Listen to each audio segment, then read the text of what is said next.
বলিউডৰ পৰা হেৰাই গ'ল আন এজন তাৰকা, যিজনে হাঁহিয়ে মুগ্ধ কৰিছিল গোটেই বলিউডখন। তেওঁ অতি কম সময়ৰ ভিতৰতে বহুত জনপ্ৰিয় হৈ পৰিছিল।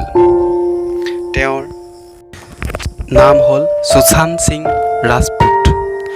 তেওঁ বলিউডৰ পিকে MS ধোনীৰ লগতে আৰু কেইবাখনো জনপ্ৰিয় বোলছবি বলিউডৰ হাতত দি থৈ গ'ল।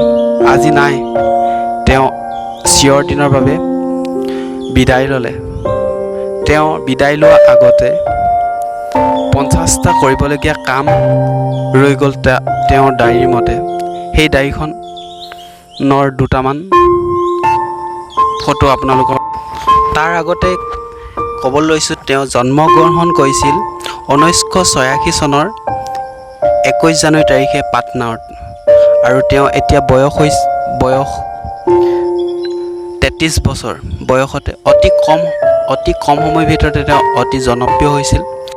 সুশান্ত সিং ৰাজপুতে হিন্দী চিৰিয়েল পবিত্ৰ ৰিষ্টাতো কাম কৰিছে। মানৱ নামৰ চৰিত্ৰটো কৰিছিল। সেই চৰিত্ৰটো বহুত জনপ্ৰিয় হৈছিল। আৰু এতিয়া মই দেখাবলৈ গৈছোঁ তেওঁৰ ডায়েৰীত 50টা ৰৈ যোৱা কাম। সেই কামটো আপোনালোকৰ আগত আগবঢ়ালোঁ।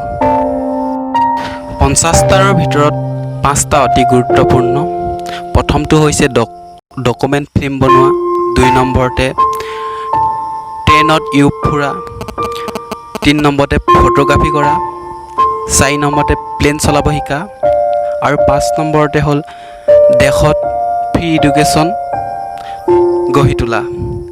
এইকেইটাই তেওঁ ৰৈ গ'ল ডায়েৰীখনৰ মতে। ভিডিঅ'টো আজিলৈ ইমানেই। এটা সুন্দৰ হাঁহি আমি বলিউডৰ পৰা হেৰাই দিলোঁ।